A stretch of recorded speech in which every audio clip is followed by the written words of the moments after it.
The Flint water crisis has been going on for 4.5 years now.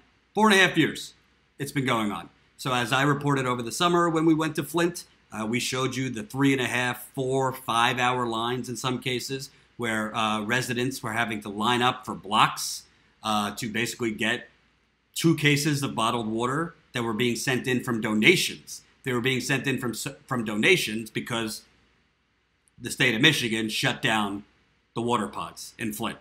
The state of Michigan shut down the water pods, claiming that the water was now meeting EPA regulations in Flint. I'm working on a massive story about that. As of now, it's still on target to be published in October. I look forward to that story being published so you can see the amount of work Jen and I did to get the truth out. I think this story will shed a lot of light on the government's claims that the water is now meeting EPA regulations in Flint. But when I was at these churches that had the donations and the lines wrapped around the blocks for hours in Flint, I kept hearing from the people from the church that, yeah, I mean, right now we have enough coming in where we could open up the church once a week for people, but they're running out.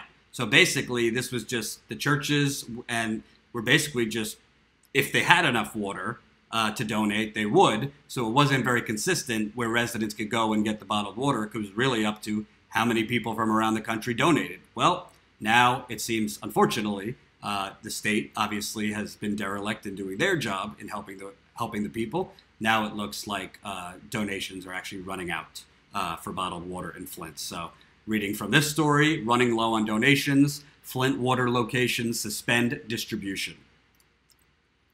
One of the last places offering free bottled water in Flint has temporarily stopped their water distribution. West Court Church of God pastor Rob Butler says earlier this year, when the Flint water crisis was in the national news, he had no problem getting donations for their water distribution site. Quote, "We started getting donations from Maine and Washington and Florida and Texas and just everywhere. Very quickly, it became something that we could do every week, and so we're doing it every week," said Butler. Pastor Butler says 400 to 500 people showed up at the church on a typical Saturday afternoon to get water. It costs about $1,000 to get water for those families. But now, a shortage of donations means they will not have any water available this weekend and probably the following weekend too. Quote, "Now it's just at the point where we are at that wall. We've hit the wall of donations. We're not seeing donations on a weekly basis anymore. It's starting to become a little more sporadic. It's slowing down," said Butler. The church plans to continue water distribution in the future as long as funding is there. Quote, "We're not ending anything. Our heart is to be in this community, to be part of this community, to show the community that there is people that care, that we understand that, yes, maybe the science proves that the water is getting better, but we realize that there is a trust issue and we're willing to step forward and we will be there for you," said Butler. So I'll put the link to the church if you want to donate in the live stream. I have a few things to say about that. Number one, as I've been telling you, I think that the science that they're using to declare the water safe is highly, highly suspect. I think the story that Jen and I have been working on that's coming out in October will show you why we think that and why we know that based on our reporting. And I think that what this shows you is essentially the government, and I've been saying this for a long time, the government has essentially poisoned its people in Flint, then lied and tried to cover it up after the fact, and now are using very cherry-picked and in some cases illegal data to essentially say, nothing to see here, now we can close the water pods, and we, the government, don't have to pay so that the poorer people in Flint, because they are poor, can get bottled water. And now we're starting to see the donations dry up. So then what do people do? Flint is 42%. Flint has a 42% poverty rate. That's just the official census numbers. I think, based on being there, it is a lot worse than 42%. There are very few jobs to go around in Flint. The jobs that are going around in Flint are, you can't even make a living wage. General Motors and the auto industry has long left after Bill Clinton and the Democrats essentially sold all the jobs offshore. So what are people to do in Flint? I was there over the summer. You could go to the playlist, Flint Water Crisis, on this channel, and see people that I interviewed were literally out of water for their kids as I interviewed them at their homes.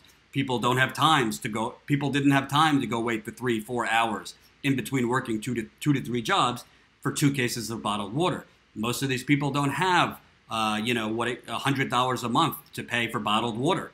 It's going to be a little better now because you're getting out of those hot summer months, but still, it's expensive to continually buy bottled water for a family. Let's say you're, 2 kids, 3 kids, 4 kids, whatever it is. So the fact that this is getting no attention in Flint, that A, the state has shut down the water pods with very suspect science, B, there's very little media actually looking into the suspect science because they just regurgitate whatever the state tells them, and 3, the media is essentially ignoring the fact that so many people in a major American city are now left to go without water, or they're going to have to go back to drinking the water out of the taps that I could tell you, because I've been there 12 times, as recently as July, that water out of most taps in Flint is not clean and is not without lead. So that's what happens when a government that doesn't actually represent the people is allowed to lie, is allowed to cherry pick their own data and science to claim, oh, we're meeting EPA regulations, and then shut down aid, which was the water pods, for heavily, heavily impoverished residents. And then guess what? The residents have to turn back to drinking the water. What do you think? What are people left to do? They're certainly, majority of them cannot afford water. Majority cannot afford to go out and pay $50 to $100 a month for cases and cases of water. And you're not just seeing this in Flint now. It's not getting much attention, but there's a lead crisis in Chicago. They found extremely high levels of lead.